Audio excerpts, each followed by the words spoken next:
வணக்கம். பால்ஸ் எளிமையான ஆங்கில பயிற்சிக்கு உங்களை அன்புடன் வரவேற்கிறேன். இந்த வீடியோ நம்பர் 43 சென்டென்ஸ் பற்றி ஒரு எக்ஸசைஸ் கேள்விகள் கேட்டிருக்கிறேன். நான் சென்டென்ஸ் பற்றி ஏற்கனவே வீடியோ 42ல் சொல்லி கொடுத்துருக்குறேன்.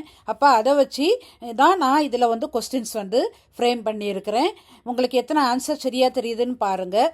ஒருவேளை நீங்கள் இந்த வீடியோவை நீங்கள் புதுசாக பார்க்குறீங்க, நீங்கள் ஸ்கோர் பண்ணது 10க்கு கீழே இருக்குது அப்படின்னா வீடியோ 42 பார்த்து சென்டென்ஸ் பற்றி நீங்கள் டீட்டெயில்டாக தெரிஞ்சுக்கிங்க. வீடியோக்குள்ளே போமா?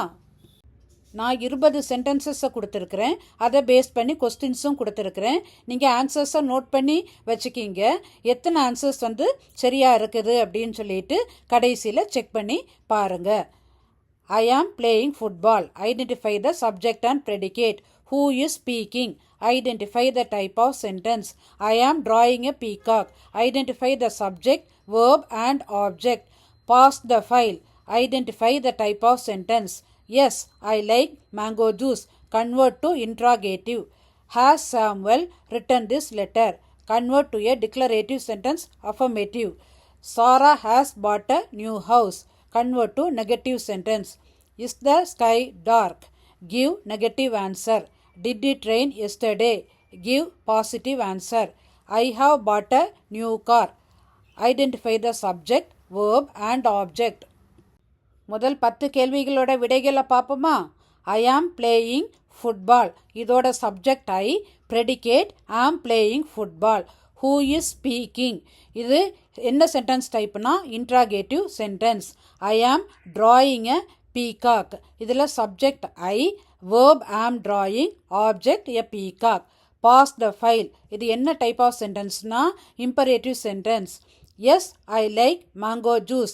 இதை ஒரு இன்ட்ராகேட்டிவாக கன்வெர்ட் பண்ணோன்னா do you like mango juice. Has Samuel written this letter. இதை ஒரு அஃபர்மேட்டிவ் டிக்ளரேட்டிவ் சென்டென்ஸில் ஆன்சர் சொல்லணும் அப்படின்னு சொன்னால் yes Samuel has written this letter. Sarah has bought a new house. இதை நெகட்டிவ் சென்டென்ஸாக மாற்றணும் அப்படின்னா Sarah has not bought a new house. Is the sky dark. இது நெகட்டிவ் ஆன்சர் கொடுக்கணும்னா no the sky is not dark. Did it rain yesterday. Positive answer கொடுக்கணும்னா yes it rained yesterday. I have bought a new car. இதோட subject I, verb have bought, object a new car. எத்தனை answers கரெக்டாக எழுதியிருக்கீங்க? இனி அடுத்த 10 கேள்விகளை பார்ப்போமா? I am writing a letter. Identify the type of sentence. He is Samuel's brother. Convert to interrogative. Hooray, we have won the match. Identify the type of sentence. The cat caught a mouse. Identify the subject and predicate. Samuel wrote a letter. Identify the subject, verb and object. Samuel looks sad. Identify the sentence pattern.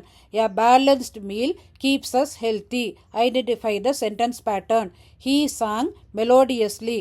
Identify the sentence pattern.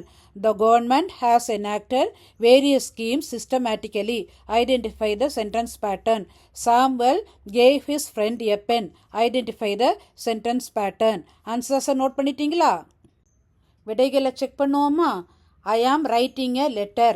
இதோட sentence type declarative sentence. He is Samuel's brother. இதை இன்ட்ராகேட்டிவாக convert பண்ணோன்னா is he Samuel's brother. Hurray we have won the match. இதோட sentence type exclamatory sentence.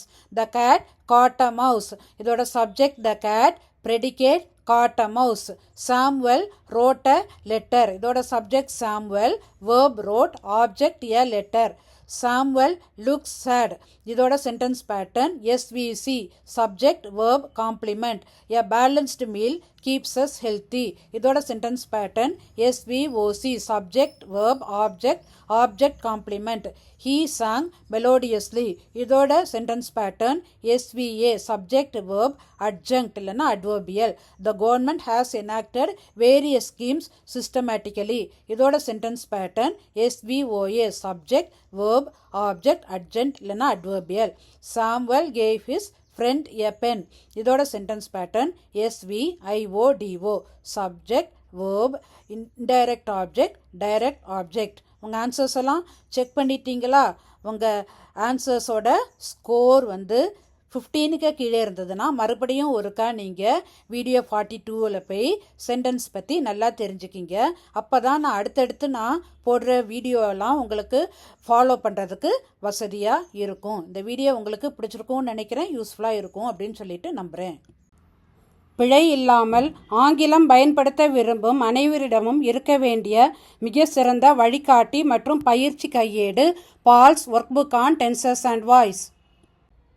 இதுக்கு முன்னாடி நான் போட்டிருக்கிற எல்லா வீடியோஸோட லிங்க்கும் டிஸ்கிரிப்ஷனில் கொடுத்துருக்குறேன். இந்த வீடியோ உங்களுக்கு பிடிச்சிருந்தா லைக் பண்ணுங்கள், கமெண்ட் பண்ணுங்கள், ஷேர் பண்ணுங்கள், சப்ஸ்கிரைப் பண்ணுங்கள். நன்றி.